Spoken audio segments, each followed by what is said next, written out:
Now on KREM 2 News, the coronavirus is overwhelming the hospital system in Yakima County, and they're now at a breaking point. Governor Inslee says the county could be the hardest hit community in the western U.S. Newly released body camera footage sheds light on Lori Vallow before her kids went missing. And of course, today is a day to honor fathers across the world. We're spotlighting some of your moments with Dad. Text us your photos to 509-448-2000. Good evening and thanks so much for staying up late with us on this Father's Day. I'm Tim Pham. New developments tonight at the epicenter of the coronavirus in Washington State. The pandemic is sweeping through Yakima County, and this weekend it reached a frightening new level. It's now overwhelming the county's hospital system. Our Casey Decker has more on that and how hospitals are doing here in Spokane.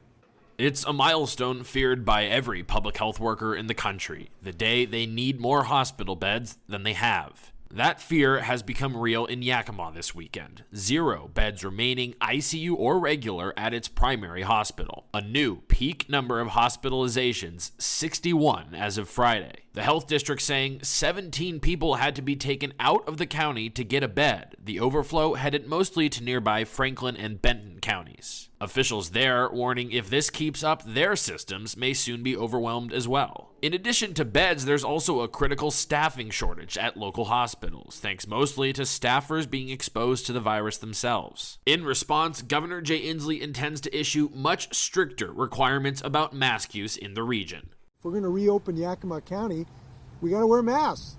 It's just pretty simple. He said he will issue a new order for Yakima this week, one that mandates mask use countywide. Now, there are already mask requirements in many counties, such as Spokane and King, but those aren't strictly enforced. In fact, Spokane's order specifically states it isn't enforceable. No arrests or citations are allowed. But the Yakima order will take a different tact. It will require that all businesses refuse to serve customers unless they're wearing a mask. With such an order, enforcement would fall to various state agencies rather than local cops. And it so far has been the regulatory agencies that have done nearly all of the enforcement for any of the governor's coronavirus orders. Meanwhile, in Spokane, the number of cases continues to climb, but there isn't the same concern regarding hospital space as there is in Yakima. Nonetheless, Providence has issued a statement reading in part, quote, "While we have capacity at our hospitals, we do not support starting the process to move into phase 3 reopening because it has the potential to put undue stress on our healthcare system and put a greater number of individuals at risk." Casey Decker, KREM 2 News. By the numbers now, although hospital beds are not overwhelmed here in Spokane, we are still seeing double-digit numbers in cases. Today, the Spokane Regional Health District reported 14 new cases. The total number of cases reported since the start of the pandemic is now at 976. 37 people have died and 9 people are currently in the hospital.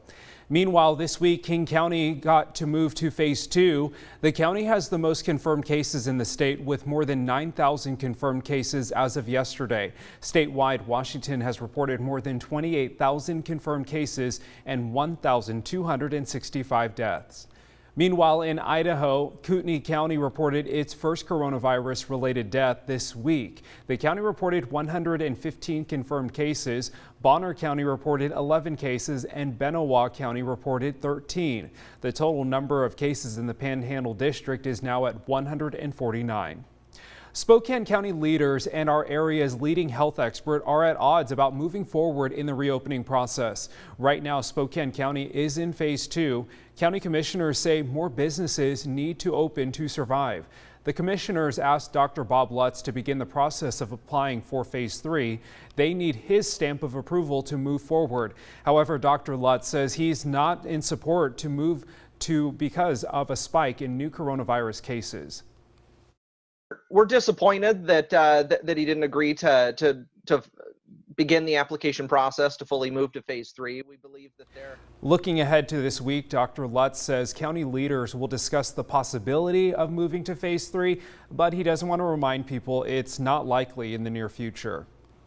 Public health experts say the U.S. may not be experiencing a second wave of the coronavirus case cases because the first wave just isn't over yet. Scientists generally agree the nation is still in its first wave of coronavirus infections. It might be dropping in some parts of the country while rising in others. And many experts say a recent surge in cases and hospitalizations in the South and West is concerning. Some also are worried that a more substantial wave of cases may be looming in the fall or winter.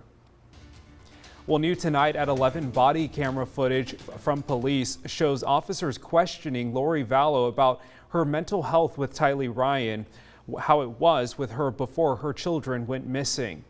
In January of 2019, Vallow's late husband, Charles Vallow, contacted police about her mental health. He requested she be placed on a mental health hold, stating that she was, quote, unhinged. At the time, she was with Tylee, and the two of them appeared to be in a police questioning room.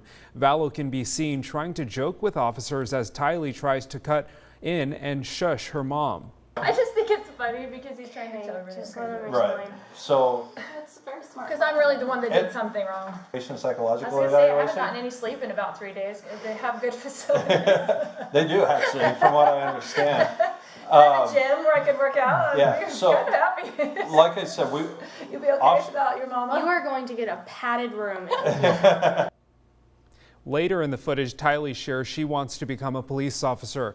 Vallow said Tylee just got her GED and wanted to start her life. She's going to apply to the academy. She's now a high school graduate, right? At 16. Yeah, are you? Yeah, well, she got her GED, so she's moving on with life. You really want to be a police officer? Maybe. You never know. We'll look forward to this stuff, man. The remains of JJ and Tylee Ryan were found earlier this month on Vallow's current husband, Chad Daybell's property. Both Vallow and Daybell are each being held on a $1 million bond, but neither of them have been charged with JJ or Tylee's death. Vallow is scheduled to be in court on July 9th and 10th for her preliminary hearing. Wow, check out this incredible sunset tonight over the inland Northwest. A beautiful way to close out the week.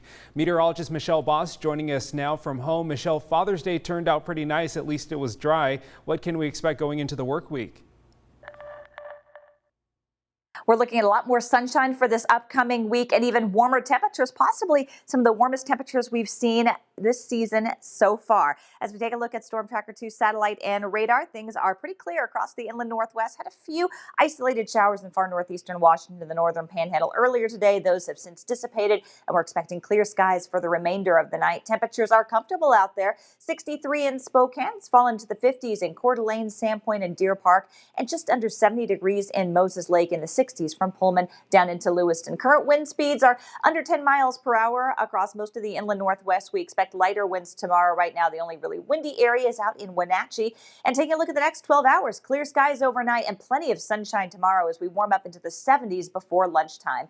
Here's a look at the next 3 days. Sunny on Monday, 79. Sunny on Tuesday, highs in the upper 80s. And it looks like we could see some breezy conditions, which will raise fire weather concerns on Wednesday with a slight chance of showers later in the evening with a high of 83. Michelle, thank you. Well, here's your final reminder. There's about 50 minutes left for Father's Day. In the meantime, tonight we want to give a big shout out to all the dads out there. And if you haven't, give your dad a shout out. Here's some great photos you've shared with us. While some are celebrating today, we know Father's Day can also be a difficult day for some. Whether they are here with us or looking down from above, we want to wish everyone a happy Father's Day.